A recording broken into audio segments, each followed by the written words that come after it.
I was cleaning out the villa I inherited from my grandfather when I discovered an old, worn-out coffin in the basement. As I got closer, I noticed it gave off a strange but pleasant scent. I assumed the coffin had to be some kind of antique.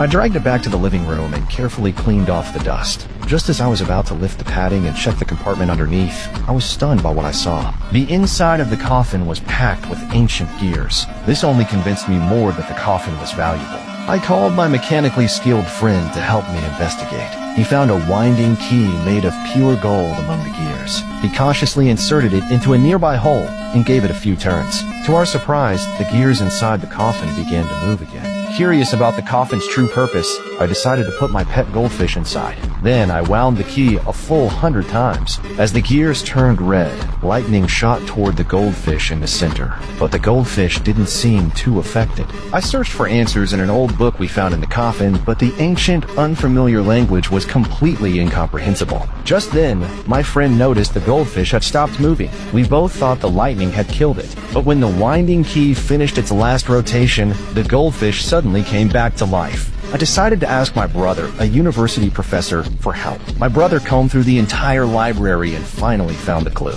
The coffin was apparently built by an ancient pharaoh to put himself into a temporary death-like state, but no one had ever figured out exactly how it worked. Boldly, I climbed into the coffin myself to test it out. My friend stood by with a video camera, recording the whole thing. As my brother wound the key tightly, red lightning surged toward me, and I instantly lost consciousness. My brother was thrown into a panic. Meanwhile, I looked in shock at my own body. I tried to touch my friend, but my arm passed right through him. Just as they were about to call for help, I suddenly sat up from the coffin. I described my experience of becoming a spirit. After 2 hours of mental preparation, my brother climbed into the coffin too. This time we wound the key 200 times. My brother's soul left his body.